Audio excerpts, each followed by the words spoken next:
Muy buenos días tengan todos ustedes.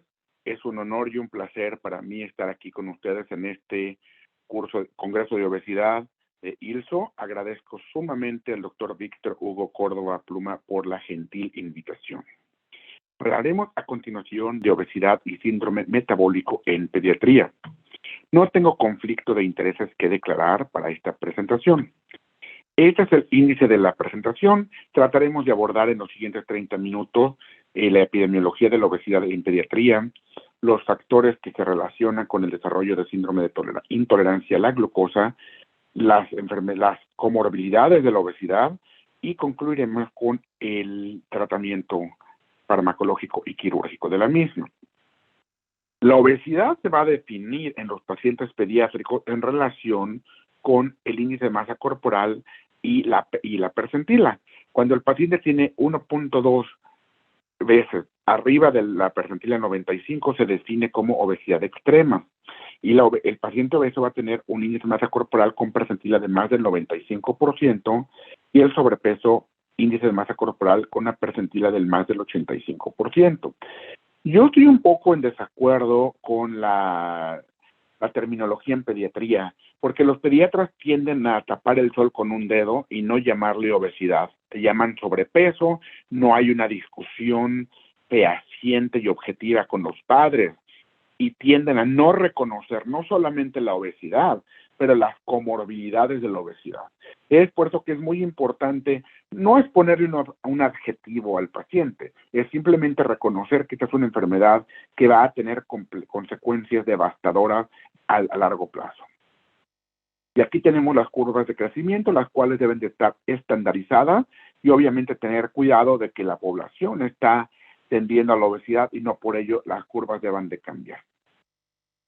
1/3 de la población pediátrica en los Estados Unidos tiene obesidad, lo cual ha sido un incremento de 3 veces en adolescentes y 4 veces en niños desde la década de los 70 hasta este siglo. La prevalencia actual es del 20%. 1 de cada 5 niños tiene obesidad. Esto tiene un pronóstico muy malo para la salud en general en este país. Y obviamente en México la prevalencia de obesidad está tendiendo hacia la alta, con todo el desarrollo de comorbilidades cardiovasculares y de resistencia a la insulina. Y vemos cómo tanto en adolescentes como en adultos la tendencia ha sido hacia la alta en las pasadas décadas. Mayormente nos debemos de enfocar que entre las minorías, en Estados Unidos las minorías hispánicas son las que tienen la mayor prevalencia de obesidad, aún más que en la población afroamericana. Y esto se presenta en poblaciones con estrato socioeconómico bajo, así como cuando la educación familiar es por abajo de la educación superior. Y bueno, algunos factores que se relacionan, la obesidad materna antes del embarazo, que ha aumentado su prevalencia hasta un 20%. Y esto conlleva a una redistribución de la grasa subcutánea en los neonatos y obviamente hay que entender que el proveer de lactancia exclusiva tiene efectos muy benéficos en la redistribución de la grasa subcutánea y disminuye el riesgo de resistencia a la insulina y disminuye el riesgo de comorbilidades asociadas con obesidad. Sin embargo, solamente un porcentaje muy bajo de pacientes tiene lactancia exclusiva. Y esto es una barrera que tenemos los pediatras que disminuir en este país. Y bueno, otros factores asociados, la comida alta en calorías, el acceso fácil a comida rápida, el uso de endulzantes derivados de maíz y bebidas azucaradas, el sedentarismo, la deficiencia de vitamina D, etcétera, conlleva al desarrollo de obesidad y de esos factores comórbidos. Ahora hay que entender también que el paciente que tiene bajo peso al nacer, eso es muy interesante. Hay efectos epigenéticos que llevan al desarrollo de resistencia a la insulina y al desarrollo de adiposidad como una respuesta compensatoria al bajo peso. Y bueno, cuando vemos todos los diferentes efectos que se van a llevar con el desarrollo de adiposidad, desde el sedentarismo, el estrés, factores epigenéticos, la dieta, cambios conductuales y psicológico, el desarrollo de resistencia a la insulina, etcétera, van a tener una influencia en la adipogénesis.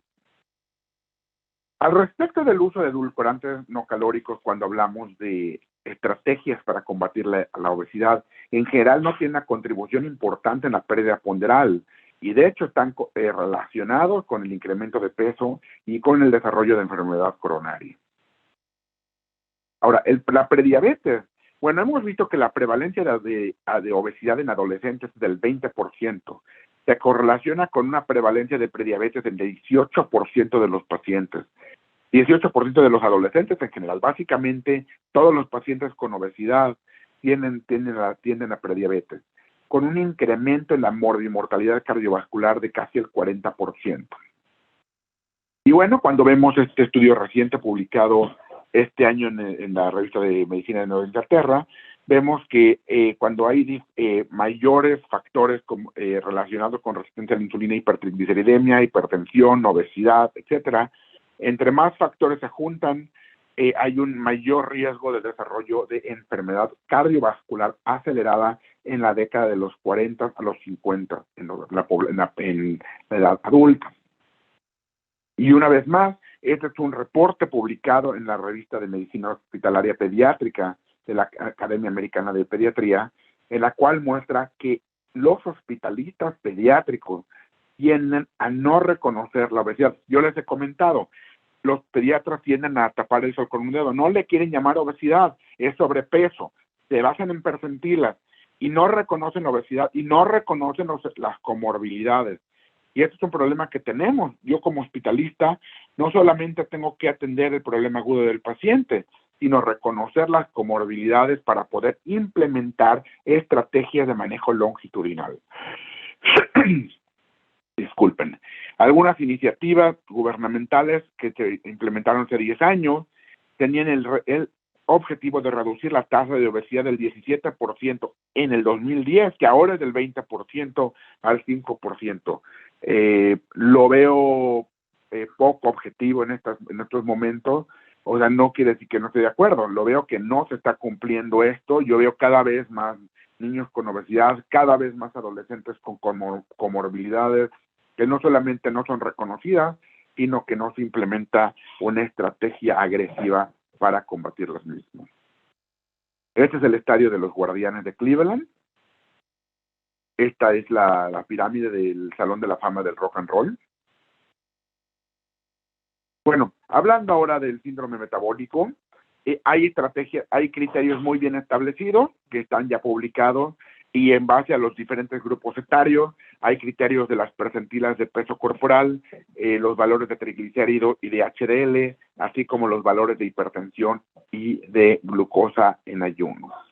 Y hay que entender que entre mayor sea el grupo ponderal, el grupo de ganancia ponderal, va a haber una mayor prevalencia y mayor circulación de citoquinas proinflamatorias.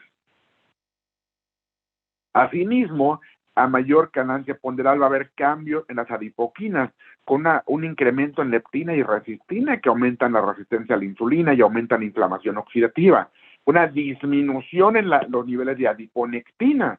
La adiponectina es la adipoquina buena que disminuye la resistencia a la insulina, el estrés oxidativo y la inflamación. Y obviamente con el desarrollo de resistencia a la insulina, todos los factores de crecimiento derivados de la insulina, que obviamente tienden a el desarrollo de la placa ateromatosa, inflamación endotelial, con el consecuente desarrollo de hipertensión, enfermedad cardiovascular, diabetes. Y bueno, la relación, cuando hay obesidad persistente desde la infancia hacia la adultez, incrementa en 5 veces el riesgo de desarrollo de diabetes en estos pacientes. Y obviamente esto va a tener una mayor prevalencia en grupos minoritarios étnicos. Y nosotros nos tenemos que enfocar en los hispanos y nativos americanos, ya que hay una correlación muy importante en el desarrollo de diabetes en estos grupos. Y bueno, las manifestaciones clínicas de la resistencia a la insulina, tenemos manifestaciones externas muy aparentes como la acantosis nigricans, la cual la prevalencia va a aumentar cuando hay un incremento en los niveles de índice de masa corporal, y esto se desarrolla porque hay factores de crecimiento relacionados a la insulina con proliferación de queratinocitos y fibroblastos dérmicos. Bueno, en relación con la diabetes, los estudios de escrutinio se deben de llevar en pacientes con sobrepeso u obesidad, que además tengan historia familiar de diabetes, en los pacientes con, en nuestro caso, todas las minorías latinas, que la mayoría latina, cuando hay signos de resistencia a la insulina, y se comienza a la edad de 10 años o al inicio de la pubertad con un monitoreo cada 3 años. Al respecto del síndrome de ovarios poliquísticos, que es otra manifestación fenotípica de resistencia a la insulina, va a estar relacionada con hiperandrogenismo y, con características relacionadas con la misma del resistente a la insulina, con enfermedad cardiovascular acelerada. Y vemos que el riesgo de enfermedad arterial coronaria y cerebrovascular se duplica en este tipo de pacientes. Lo mismo, los pacientes con hígado graso, que tienen desarrollo de esteatosis sintomática, esta generalmente se acelera una esteatohepatitis no alcohólica, y una vez que se implementa la esteatohepatitis no alcohólica, tiene una tasa de progresión relativamente rápida al desarrollo de cirrosis hepática, que puede ser casi o más agresiva que la cirrosis por hepatitis C. La prevalencia de hígado graso ocurre en 77% de pacientes pediátricos con obesidad, y tienen una prevalencia de 5 veces más en los pacientes hispanos en comparación con afroamericanos. Y el desarrollo de hígado graso se acelera en el paciente que consume alcohol. Por eso tenemos que hablar con nuestros adolescentes con obesidad, no solamente cambiar los patrones dietarios y de actividad física, pero también el consumo de bebidas alcohólicas debe de controlar, ya que el consumo de bebidas alcohólicas de más de 4 veces al mes incrementa de manera notable el desarrollo de hígado graso. Y no hay un tratamiento farmacológico ideal. El tratamiento generalmente es con una dieta baja en grasas, una dieta mediterránea, puede ser también la dieta nórdica y obviamente el ejercicio aeróbico y de resistencia. Es una vista de la ciudad de Cleveland. Podemos visualizar el estadio de los Cafés de Cleveland, el Museo de Ciencia, el Salón de Fama de Rock and Roll, y al final vemos la torre del banco llave o Key Bank. Siguiendo con las consecuencias, el desarrollo de hipertensión, de entrada la hipertensión arterial es muy prevalente en todos los países de Hispanoamérica. Entre 3.5% de los adolescentes va a estar en Estados Unidos. Cuando el índice de masa corporal es de más de 95%, este riesgo aumenta 3 veces más. Y cada grupo de incremento de peso va a tener un riesgo mayor de desarrollo de hipertensión con todas sus consecuencias. Y aquí podemos ver las consecuencias fisiopatológicas, desde hiperinsulinemia, daño estructural a nivel renal, activación del síndrome renina-angiotensina-aldosterona, estrés oxidativo, disfunción endotelial, y cómo podemos manejar esto con los diferentes tipos de antihipertensivos. Al respecto de hiperlipidemias, entre mayor sea la percentila de grasa corporal total, va a haber una correlación proporcional en el desarrollo de hiperlipidemia en todos los diferentes índices lipídicos. Y obviamente el escrutinio de los 9 a los 11 años debe ser universal, y obviamente de los 17 a los 21 años, una vez en este grupo. Ahora, los pacientes que tienen alto riesgo son los pacientes con diabetes, pacientes con enfermedad renal, pacientes con trasplante cardíaco, pacientes con enfermedad de Kawasaki que tienen aneurismas coronarios, y obviamente a este tipo de pacientes se recomienda hacer el escrutinio con todos los índices lipídicos posibles, con el colesterol, LDL, HDL y triglicéridos. Ahora, ¿qué es lo que nosotros recomendamos? En pacientes con índice de masa corporal de más del 95%, medimos glucosa en ayuna con insulina sérica, con un perfil de lípidos total, con pruebas de función de hígado, química sanguínea y microalbúmina. Y cuando vemos este estudio en la correlación del índice de masa corporal, vemos como este índice de masa corporal, entre mayor sea a más edad, cuando el índice de masa corporal aumenta, mientras se mantenga con mayor edad va aumentando el riesgo de enfermedad cardiovascular en la adultez. Esta es la torre del Tower City, la ciudad torre donde hay edificios de negocios y está un centro comercial. Bueno, otra de las consecuencias que no se ven o que no se sospechan es el síndrome de apnea obstructiva de sueño. Pero hay que entender que el paciente que tiene obesidad abdominal y masa grasa no solamente tiene un síndrome de apnea obstructiva anatómico, sino que hay un síndrome de hipoventilación central. No fue una combinación de síndrome de apnea obstructiva y síndrome de obesidad e hipoventilación, que es muy difícil de tratar y de manejar. Con las complicaciones de hipertensión arterial sistémica, hipertensión pulmonar, disfunción endotelial, resistencia a la insulina per se, y los trastornos de aprendizaje y conductual asociados con la hipoventilación. Continuando con las manifestaciones fenotípicas de obesidad, tenemos el desarrollo de enfermedad renal y el paciente con obesidad mórbida tiende a desarrollar esclerosis focal y segmentaria relacionada con la inflamación y el estrés oxidativo. Generalmente, estos daños histopatológicos se revierten con la pérdida ponderal.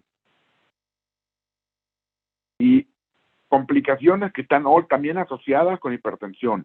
En los pacientes que tienen pseudotumor cerebri o hipertensión intracraneana idiopática, el 50% tienen obesidad.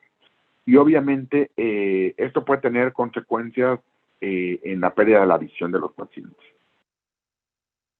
Y bueno, cuando el cuerpo está cargando un peso para el cual no está diseñado, bueno, van a haber manifestaciones musculoesqueléticas importantes como cifosis, hipoescoliosis, como afección de la epífisis de la cabeza femoral con deslizamiento de la misma, tibia vara por la sobrecarga tibial, fracturas por estrés, Osgood-Schlatter, etc. Y si aunamos la deficiencia de vitamina D asociada con sedentarismo, asociada con la falta de exposición al sol, bueno, pues también hay una osteoporosis acelerada. Ya en la fase final de esta conferencia, el tratamiento de la obesidad, bueno, es claro que el manejo de la obesidad per se va a tener efectos muy importantes en la disminución de la presión arterial, en el control de la hiperlipidemia y obviamente en el tratamiento de la resistencia a la insulina. Y el tratamiento debe ser multidimensional, tratamiento conductual, tratamiento farmacológico en los pacientes que no tienen una respuesta efectiva al incremento en la actividad física y al cambio dietético. Hay también el tratamiento quirúrgico y bueno, recientemente tenemos aquí un reloj inteligente, ya la medicina de precisión empieza a tener ya un patrón muy importante en el manejo de la obesidad. Y bueno, cuando hablamos de medicina de precisión, bueno, es entender desde la cantidad de grasa corporal total y masa muscular del paciente, aunado con los patrones de presión arterial diurna, aunado con el monitoreo ambulatorio de glucosa, etcétera, y podemos tener un abordaje mucho más individualizado. Bueno, el tratamiento farmacológico hemos visto que se usa generalmente en los pacientes, tratar de no usar a niños menores de 16 años, generalmente se descontinúa si no hay una respuesta óptima después de 12 semanas. Los tratamientos que tenemos, bueno, metformina es posible de utilizar, pero lo que está aprobado en la FDA, este es un artículo del 2022, son Orlistat, fentermina, liraglutida, generalmente a un año el índice de masa corporal con Orlistat disminuye alrededor de 0.5 a 1. Con la fentermina hay una disminución del índice de masa corporal alrededor del 4% a 6 meses. Y la liraglutida, bueno, tiene una disminución del índice de masa corporal de al menos 5%. Ahora, cuando vemos este estudio que acaba de ser publicado el mes pasado, ya estamos en diciembre del 2022, qué barbaridad, en noviembre del 2022, de parte del estudio STEP-TEENS, bueno, que el uso de la semaglutida, que viene siendo ahora una de las drogas con mayor, uno de los fármacos que que provee mayor esperanza a los pacientes que han tenido refractariedad al tratamiento no farmacológico, en el cual vemos cómo a 68 semanas del inicio de tratamiento mantienen una pérdida ponderal del 15 al 20% del índice de masa corporal. Entonces diría, bueno, si el paciente tiene un índice de masa corporal del 40, bueno, el 20% son 8 puntos, o sea, de masa de 40 a 32, eso es muy significativo. Si el paciente tiene masa corporal de 50, bueno, estamos hablando que estamos bajando a estos pacientes a 40, o sea, llevamos cambios anatómicos notables, disminuye la obstrucción de la vía aérea, disminuye no solamente la adiposidad, disminuye cuando tenemos linfedema, tenemos lipedema, disminuimos el lipedema, aumentamos la circulación venosa, etcétera. Cambiamos muchas de las comorbilidades de los pacientes. Por eso, aun cuando decimos, bueno, nada más es del 15 al 20%, sí, pero esto puede ser muy notable para los pacientes y puede ser la cantidad suficiente de peso que haga que ese paciente pueda empezarse a mover. Ahora el paciente tiene una mayor facilidad de poderse subir a una caminadora, de poder empezar a caminar, de poder empezar a hacer ejercicio, cuanto antes ni siquiera tenía la capacidad de poderse mover. O sea, esas son cosas que hay que considerar. Y ahora el único problema con estos medicamentos es obviamente el costo. Pues la cirugía bariátrica debe de considerarse en el paciente que no tiene una respuesta ideal al tratamiento médico, al tratamiento farmacológico, debe llevarse en centros de excelencia. Yo entiendo que muchos cirujanos generales se definen como bariatras. La cirugía bariátrica es una especialidad, una subespecialidad de la cirugía general y deben de llevarse a cabo en centros que estén acreditados. La cirugía bariátrica se lleva a cabo ya en el paciente en estadio Tanner 4 o 5, con una edad ósea que demuestre que han alcanzado el 95% de la talla. La cirugía bariátrica tiene un impacto en la calidad de vida del 95%, reduce la mortalidad del 40% a 10 años, básicamente resuelve casi la mayoría de las comorbilidades asociadas con la obesidad mórbida. Y bueno, pues tenemos generalmente dos tipos de procedimientos, los procedimientos derivativos, como la derivación a gastroyenyunoanastomosis con la Rucken Y, podemos ver los efectos notables que hay en los cambios hormonales. Es una cirugía metabólica. La otra es un procedimiento restrictivo en el cual simplemente se hace una gastrectomía parcial y queda un pequeño estómago con forma de plátano y obviamente, bueno, disminuye los índices de leptina y permite una saciedad temprana. Sin embargo, estos son procedimientos que aumentan la presión intragástrica con mayor complicación de reflujo gastroesofágico. Y seguimos evolucionando, hay ahora procedimientos endoscópicos para poder crear una restricción en el tamaño del estómago y bueno, pues estos procedimientos se pueden usar sobre todo en pacientes que tienen obesidades extremas para poderlos ayudar a disminuir el peso a un índice de masa corporal que sea más manejable con un procedimiento quirúrgico sin tanto riesgo. Y bueno, el efecto a largo plazo es muy notable. Generalmente la manga gástrica ayuda a mejorar la diabetes, ayuda a mejorar la insuficiencia renal. El bypass gástrico tiene un mayor efecto en hiperlipidemia e hipertensión arterial, un efecto metabólico más notable. Y hay que entender que hay deficiencias de hematínico, deficiencias de vitaminas como B12, vitamina D, y calcio también, ácido fólico, y esto debe ser de reemplazarse de manera cotidiana.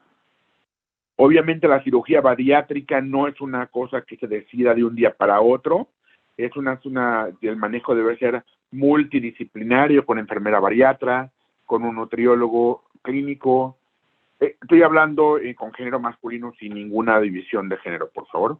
Nutriólogo con nutriología, con terapia conductual, terapia física, con coordinación clínica, con endocrinología pediátrica y obviamente toda esta evaluación cuando el paciente tiene una falla a la educación a la implementación de cambios conductuales, entonces se lleva a la cirugía. Sin embargo, para que el paciente sea un candidato quirúrgico, tiene que demostrar que haya cambios en la velocidad de la ingesta de sus alimentos, tiene que estar haciendo incremento en la actividad física. ¿Por qué? Porque la cirugía bariátrica no es un episodio único. El paciente tiene que sostener esos hábitos para que la cirugía vaya a ser efectiva. Y cuando vemos, obviamente, a 10 años, un estudio prospectivo con el mismo grupo de Getin Labs, vemos que los 2.500 pacientes, hay una remisión de la diabetes en el 74%, dislipidemia 59%, y hipertensión en el 64%. Hay un efecto muy notable en estos pacientes en una corte de casi 12 años ya. Y bueno, obviamente hemos mencionado la suplementación de las multivitaminas y obviamente monitorizar los hematínicos, monitorizar los niveles de calcio para evitar la desnutrición post cirugía bariátrica. Con esto concluyo mi presentación. Este es el Severance Hall, en la sala de conciertos de la Orquesta de Cleveland. Y si ustedes se acuerdan de la película Fuerza Aérea 1, Air Force One, con Harrison Ford, sacaron esto y este era el palacio presidencial del presidente de Kazajstán, que lo fueron a sacar. Bueno, con esto yo concluyo mi presentación. Les agradezco muchísimo su paciencia, agradezco muchísimo la invitación. Este es mi correo electrónico, estoy a sus órdenes. Esta es mi cuenta de Twitter, MedPeaceHost. Y bueno, estoy abierto a sus preguntas por estas vías. Muchas gracias.